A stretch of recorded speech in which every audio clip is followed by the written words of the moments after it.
The COYGIG Pod on Off the Ball, in association with Cadbury, official snack partner of the Republic of Ireland women's national team.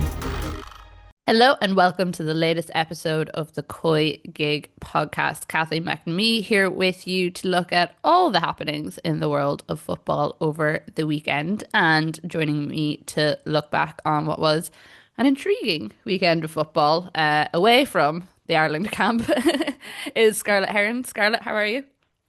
All good, Kathleen, how are you? I'm all good. So tell me, where were you when Troy Parrott changed the face of Irish football? Well, do you actually want to know probably the only person from the island of Ireland I actually didn't see the game. Did you have a game I yourself? know. We were playing Hearts yesterday at 4:10, so I got the first half an hour.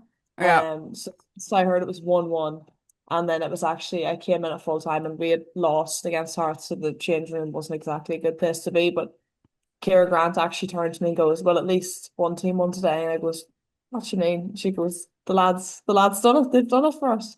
So lifted my spirits after a disappointing day for us personally. But yeah, I actually didn't see it. I just watched. I watched a bit of it back there this morning, and unreal, just unbelievable. So I actually had a similarly annoying experience. So it was my dad's birthday yesterday. Happy birthday, Dad. And I didn't want to leave early in the morning to get back to Dublin to watch the match, but I also didn't want to come late because the last train from Sligo was at like 5:30, 6 o'clock, which wouldn't have been like not getting home till like 10. So I got the train at 3:15. So I got the first half at home, and then I was sitting on the train watching it. But the signal is like really bad for the first couple of legs on the train from Dublin to Sligo. And so I was watching it. It was all going fine. Troy Parrott's goal goes in. My signal drops. So like I scream on this like totally silent train, and everyone turns to look at me. My signal drops. I have no idea if the goal actually counts or not, because obviously it happened so quickly. I was like, he could very easily be offside. You know, they could have been a foul in the box. I don't know. And like desperately texting everyone I knew, being like, did it count? Did it count?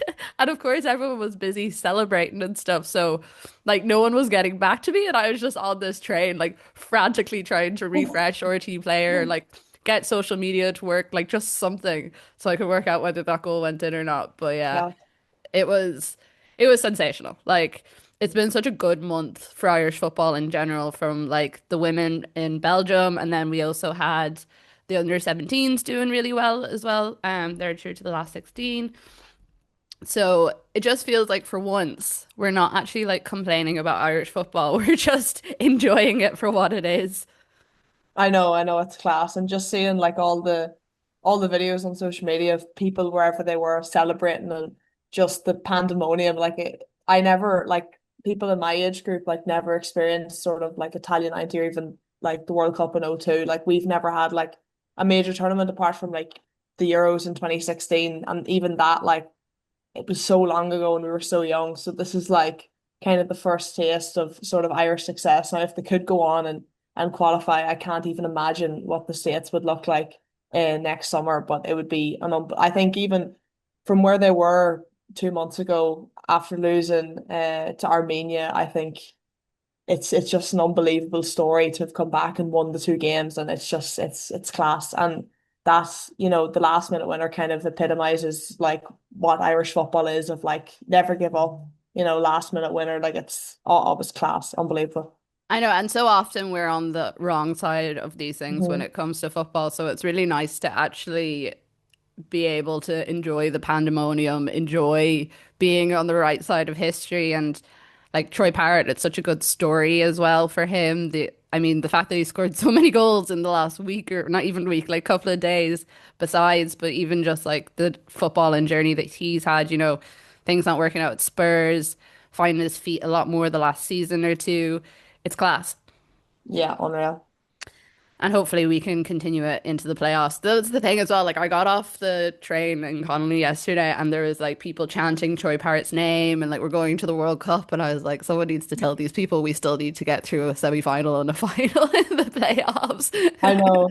But I think I seen the clip from Off the Ball during the week of Dara Smith Naughton, and he was saying, let's get carried away, like feck it, like we've nothing to lose here. And like it's unbelievable. And you have to sort of you have to treasure these moments because, as you said, like we don't get them very often. So, like beating Portugal and then a few days later having an absolutely like amazing win against Hungary away from home, and those Hungarian ultras. I remember watching the preview of the game, and they were all doing the Poznan. And I'm thinking, if they get the first goal, this place is going to be hopping. And then to go 1-0 down 3 minutes into the game, you kind of Oh, think the there's atmosphere sounded very powerful. absolutely insane. And Yeah. even like like at the very start, their goal obviously went in and it shot to the ultras and the crowd. I was like, I'm sitting at home in Sligo, like thousands of miles away, and I'm intimidated. I don't know how like the lads in the stadium are actually feeling. Yeah, I know it's unreal. And even like all the adversity they faced in the last while, like everybody had written them off. Like every single person in the media, all the supporters, everyone had said, it's I've only given up on Hamer as well. And now all of a sudden, if the playoffs go well, he could be getting a 10-year deal. So yeah, it's class. Yeah, well, congratulations to the boys in green, and hopefully this is the start of an excellent run for both teams to the World Cup, women in Ligue A, and then also the men in the playoffs I think they're in March. So we have a bit of time to bask in the glory before we start panicking about. Imagine if we had back-to-back World Cups 2 summers in a row. It Imagine would be that. amazing. It would be so good. Yeah. And also we'd be spending a lot of time over on that side of the world with the Yeah. women's one being down in Brazil, so be a lot of fun. But Fingers crossed. anyways, yeah, we will cross everything that is what happens. Because major tournaments are fun but they're even better when we're actually in them. Okay, we'll go back to the other football that was happening over the weekend that very fair enough a lot of people may have lost sight of. I will admit I did watch the Ireland game over the North London derby, but I don't think I missed all that much, to be honest, watching it back today. Um, but we will first go to the Manchester derby. And I suppose we've been talking so much this season about Manchester United and how maybe this is their year. They're really coming into their own. But we definitely saw glimmers of the old United in this win for Manchester City, 3-0 to them. Yeah, and I think the thing that obviously stands out most is the scoreline. Like from a team who last year had such a solid backline and were kind of renowned for not conceding goals, and that's what we praised them on a lot last year. And we kind of said, right, if they can sort out their attacking line and get more goals into that team, then they could be nearly unstoppable if they can keep the back locked up. But I think we've seen a few times this season now that defensive solidity is kind of slipping away, and you really see it in this game. I mean, to be 3-0 down at halftime now, when you have the likes of Miedema and Bunny Shaw who are really starting to, get to know each other very, very well, and their interplay is really, really good. So, with that's such a dangerous combo, and then as well to have Lauren Hemp back on the wing, like we've seen, like just the difference she makes from the off unbelievable. So yeah, and then I think in midfield, Jess Park, who's been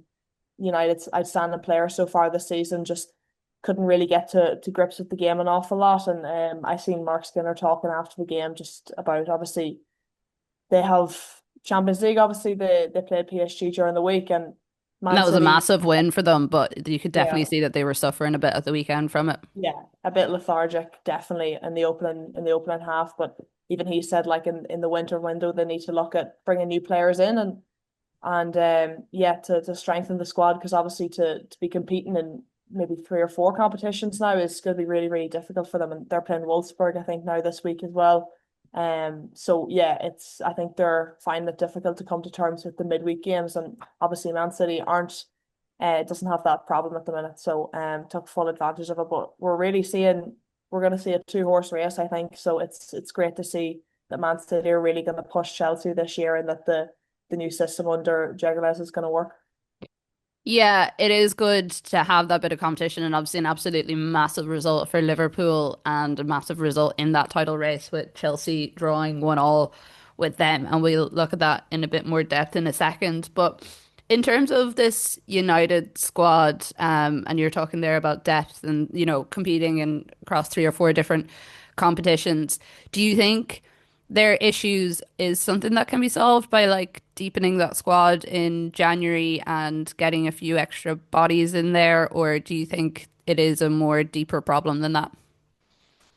No, well, I think we've seen some of the issues that they've kind of had during the year has kind of been down to depth. Like if they get Ella Toone was out during the week with an injury, and like she probably wasn't at 100% at the game at the weekend against City. So like you're having players come in who maybe aren't fully fit, and that takes its toll on players, playing midweek, playing at the weekend. It's very mentally draining with the travel as well. So I think when you are competing in these extra competitions, you're going to need more than depth. Like you're going to need extra bodies in, and players that aren't making match day squads, and that increases the competitiveness within the team as well, just battling out for positions. And we seen a few weeks ago that I think there were like 4 players on their bench at one stage. So they'll definitely need to grow on that and to try bring in more talented players as well, players that can push for those, starting positions. And we've seen obviously a change in goalkeeper as well, which probably doesn't help with the consistency of the back line, and obviously that solidity that we have been talking about. So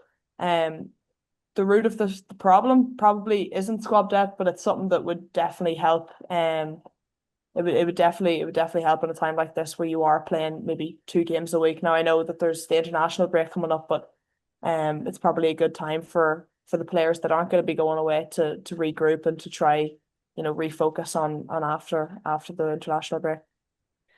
So Manchester City then getting this win, they are obviously in a different position this season than we've seen them previously. Do you think that they have the depth to go all the way? Because that was another one of the kind of questions at the start of the season was that do they have the full out squad to actually go and get something? Yeah, well, I think they've brought in, like we've seen a good few players come into the team this year that we probably haven't seen over the last few years. Like you have the man Benny, who I think has been really, really good, and obviously probably won't get her starting place with Lauren Hemp back in the team, but a good option to come off the bench and to try make a difference. And then we see as well like Kasper in the form of her life. Like I think she got 2 assists at the weekend. Just her presence up and down the ring. Like Jade Riviere is probably over the last season as well, probably one of United's best players, and she was absolutely turned inside out a number of times, and it's no fault of her own. And then you look at Anna Sandberg as well on the other side as well, having real difficulty with sort of just City's strength out wide, and it's getting the balls continuously into Bunny Shaw, and we know like the danger that she poses being in that box. She's their target woman. She's the one they're always going to want to pick out, and then you've Viv Miedema behind her picking up scraps, making things happen in central areas as well. So they're looking really, really strong, and if they can get the likes of Alex Greenwood back in, and Rebecca Nack scored, to be fair, yesterday and has been doing quite well, but if you can get her back in for sort of leadership qualities that she'll bring as well, I think they'll go a long way. Okay, let's look at the other top of the table slash bottom of the table battle with Chelsea and Liverpool putting in an intense defensive battle to make sure that they were able to get a point off the title holders. It did look like it was all going to go terribly wrong for Liverpool, especially considering their form this season with that ninth minute opener for Chelsea. But what a performance from them. But also, are we starting to see the Chelsea flag coming that we've expected for quite some time? Yeah, I mean they've been very unconvincing for the past few weeks, and it's a sign of a champion, like a league winning team, if you can win the games that you don't look the best in, or you can scrape a 1-0 win. That's always a sign of a winning team. But didn't their luck kind of ran out this weekend, so probably might be the sign of a bit of a decline. But I don't think Sonia Bombastor will be, running to any tight conclusions yet. But yeah, disappointing performance from them. I think Liverpool set up really, really well, very compact, and then hit Chelsea on the break to get one back, which was a great run by Olsen. And then we just see, she was taken off at half time as well. And it was a record WSL appearance, 211 appearances Yeah. from Lily, which is unbelievable. The amount of games she's played and has captained for Chelsea. But we've seen her lack of pace was a real benefit of Olsen I then. saw a lot of people saying that it's time for her to kind of step aside. Would you agree with that? Yeah, I think we've seen her caught out a good few times this season. And you'd have the likes of Germa coming on now. That was her first game, I think, since a few months ago, coming back from injury in the league. But I think when you have the likes of her battling for that position, you'd have to raise questions. And like I think Millie Bright's been caught out one too many times. And when you're a team that, steamrolls a lot of the time, but you can't be giving away cheap goals like that. And I wouldn't blame her for the goal at all because I think it's Canaroo gives up the ball high up the pitch and they're just, Chelsea aren't set and Liverpool get a lucky sort of second deflection on it to send Olsen through. But I just think even on the ball has put them in trouble a few times and Hannah Hampton's at the saver and at the weekend Hannah Hampton wasn't there to sort of pull a save out of the bag. But yeah, I've seen a lot of the stuff online about Millie Bright over the weekend, and I wouldn't entirely disagree with it. Now she's an absolute legend of the league and a Chelsea legend, but I think at some stage you're gonna have to, look at new options. And I think Naomi Girma, if you're gonna replace the likes of Millie Bright, it's not a bad replacement. Yeah, no, definitely not. And I mean, you look at how packed that Chelsea squad is, and also some rumors that they might be in for Trinity Rodman over the weekend too. I thought it was funny. I saw that Emma Hayes had to go and talk to the NWSL committee and basically tell them that no, she wasn't telling all the Americans to go play in Europe. Um, for Liverpool, this should have been an absolutely iconic weekend, getting some points on the board, drawing against Chelsea. Well, unfortunately, West Ham did win, which means they are still rooted to the bottom of the table, but surely they'll take a lot from it either way. Oh yeah, you have to take confidence from games like this, and for Liverpool, it's kind of taken any slight bit of optimism that they can get at the minute because it hasn't been a pretty season so far. And I'm just looking like they have Arsenal in their next game, so it doesn't get any easier for them. But yeah, you have to just take the positives from it, like a very solid defensive display.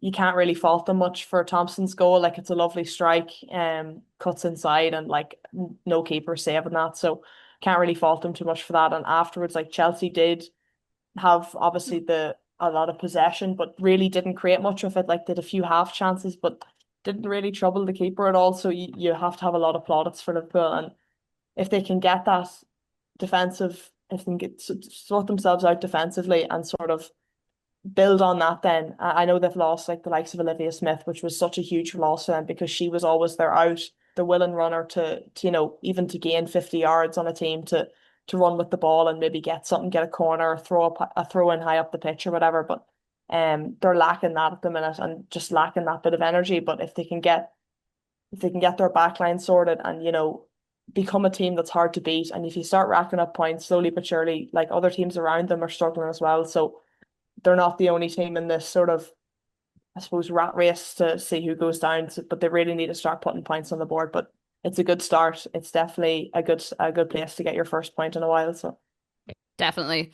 And you say they have Arsenal coming up next, and that would be a bit of a challenge. But Arsenal aren't doing too well at the moment. I mean, they were 2-0 up against Bayern Munich. They lost that game in the end. Yesterday, it didn't really look like they had, like, despite the talent in that team, it just really didn't look like they were going to score goals. And that's obviously massively problematic.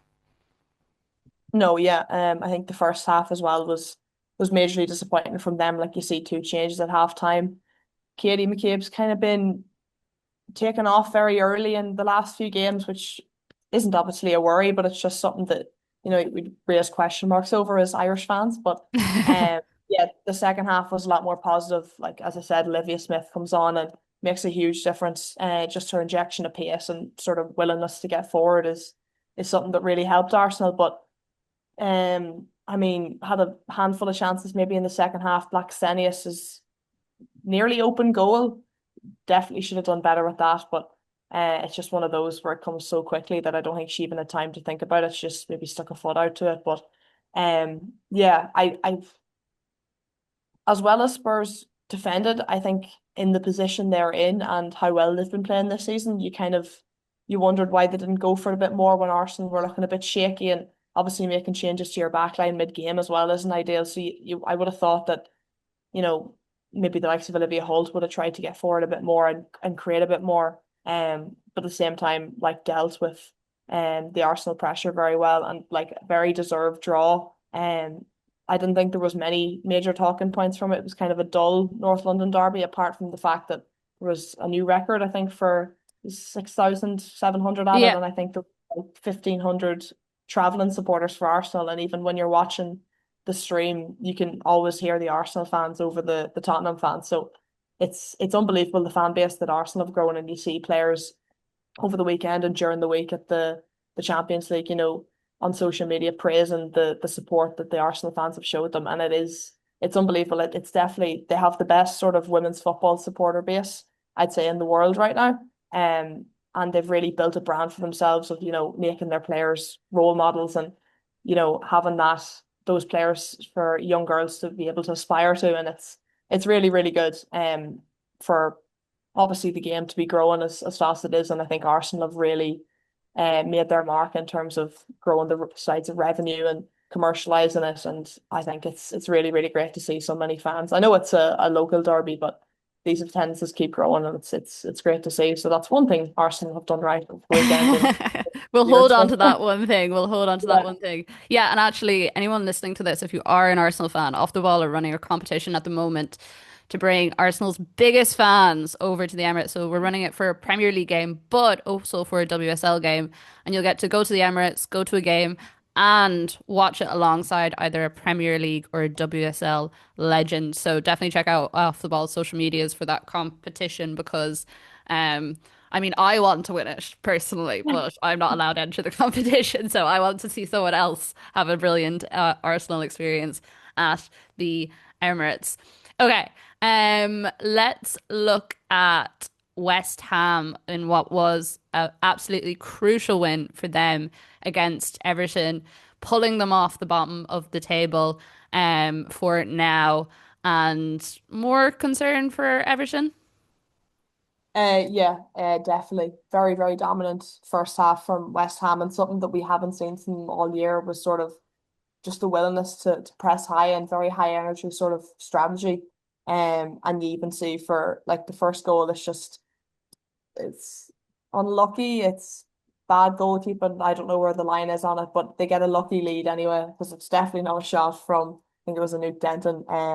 But yeah, Everton really, really struggling without Courtney Brosnan, and I'm not saying that that's the reason, but I think it's playing a huge part in their sort of decline over the last few months. And you just look at a few of the goals, like the third goal is just, it's really, really poor. They're trying to play out and they get caught. And credit to West Ham, they've obviously done their analysis, and they've seen the way that Everton will want to play, and they're saying this is how we're going to catch them out, and they do get catch them out by the high press a good few times. And it's a huge win. It's a huge win for West Ham. It kind of makes a bit of a gap now between them and the bottom team. But yeah, really, really impressive. And like they had a win against Southampton during the week as well, when they won 5-0. So the goals are really flowing for them. So if they can keep the confidence of the team high and sort of, keep the goals going in, you never know. An upward turn for West Ham. But yeah, really important win for them. And Everton are struggling. Yeah. Okay, Leicester, Brighton. Leicester have a very unfortunate record now. They are now 21 games on the road without a win after losing to Brighton, which is the longest record in the WSL. The previous one was set by Yeovil Town, so I'm told, in 2017 and 2019. Brighton, you kind of like, obviously there was a concern for Brighton whenever they lost Aguiman to the ACL injury, but they seem to be motoring on quite all right. Yeah, definitely. I think it was probably disappointing for them to let Leicester back in the game later on, but they did well to see it out and obviously add the 2-goal cushion at the end. But I think the likes of Kiko Seek was really, really exciting. Like, she had a good chance early on, I think, before they scored their first goal, just hit off the crossbar. But like, I think she's a really, really exciting player, and obviously a player who's been with Brighton for a good few years. So really enjoyed watching her at the weekend. And yeah, I think the likes of Madison Haley as well. We haven't seen much of her. I was just looking at her stats there. She kind of struggled last year, sorry, for game time, and only got maybe 1 or 2 goals. But if she can keep finishing them like that, I think she'll be the replacement for Adjaman for the time being. Obviously, her being out with an injury, like you said, the ACL injury. So, really, really positive from Brighton, a team that has been up and down in our rankings for the last while, but kind of just doing what they're expected to do. beat the teams below them, probably compete with the teams above them. But an exciting performance and some good goals to go along with it. So no complaints for them. When it comes to Leicester, I think another team that are obviously struggling, but probably not the best performance from them. I think very caught overplaying a good bit as well from the back. I think that a lot of teams, like even talking about Everton there, I think teams down the bottom need to become more familiar with, as I said, being hard to beat and, not overplaying, keeping it very simple. If you can get some a strong striker to be able to hold it up and be able to flick things on, and then you have willing runners in midfield that'll track players, that'll tackle, that'll get forward, and that'll really win that midfield battle, because I think that's what the teams down below are struggling with, is trying to play this intricate football and then getting caught out in bad positions. So I think sometimes it doesn't have to be like a long ball game, but I think direct football is probably the way to go for these teams. But managers seem to have their minds made up about, they have other thoughts. Yeah, we want to play this tiki-taka form of football and play out and go wide, come back. I think sometimes you just gotta put your pride aside and do what it takes to win games. Get the ball into good areas and try to control it from there. And I think that's something that Leicester might need to look at. Definitely. One team though that are doing incredibly well and could potentially be eyeing up a Champions League spot with the way they are going is London City Lionesses. They have proven time and time again this season, Scarlett, that they're not here for the crack. They're here to compete. No, definitely not. And to be fair, it was expected of them. They probably did come into the league with a bit of pressure, just because of all the investment that's been put in. But they've dealt with it very, very well, and they've come to terms with the way the league's played very, very quickly. And yeah, they're establishing themselves, as probably one of the top 5 or 6 teams in the league. So they've been really, really impressive. Probably not a game to look back on for Villa in terms of their defensive display. I think the 2 corners are quite poor. Kumanji, I think it's how it's pronounced, gets 2-headed goals, and she's maybe 5'1". Kind of she gets a second phase of the flick on, but it's just really static. It's really static from Villa, and they'll want to be doing better there. And then even for, I think is a Goodwin's goal. Mm-hmm. The ball kind of loops over the defense and then comes back across, but her marker is kind of just ball watching and just lets her run off her shoulder completely, and it's the easiest finish ever. It's going in anyway, but it's striker's instinct just to steal the goal at the last minute. But yeah, and then when you have the likes of Ashlani in midfield who just runs the show for them, to have that experience in there is really, really important. So I think they have a really, really good balance. We're seeing they're defensively solid enough. The goal probably isn't ideal for them, but I think they're doing really well, and they probably are gonna keep pushing on. And you'd fear of a few years' time, I think they could really become a powerhouse in women's football and be challenging with the likes of Chelsea. Yeah, they're fun to watch as well, which is always helpful. Yeah, really exciting players. Like I said, Aslani, I think, is a really exciting player to watch, and then to have a mix of experience of Nikita Paris and then the sort of youth of Goodwin as well up top is really, really exciting. And yeah, I think in a few years they'll definitely be flying, but for this year especially, as you said, could be targeting European players. Mm-hmm. Well, Scarlett, thank you very much for that. I had a thoroughly enjoyable time chatting all things football with you. And we're going to be taking a slight break now just because there is an international window. So the next set of games are on the weekend of the 6th of December. Ireland, of course, have those behind closed doors games in Marbella, which is very nice. I've been over to the training centre there and stuff. It's a nice setup, especially as the weather starts to get a little chillier. But for now, Scarlett, thank you very much. Thank you. The COYGIG Pod on Off the Ball is brought to you by Cadbury, official snack partner to the Republic of Ireland women's national team. Thank you very much for listening, and we will see you all very soon. The COYGIG Pod on Off the Ball, in association with Cadbury, official snack partner of the Republic of Ireland women's national team.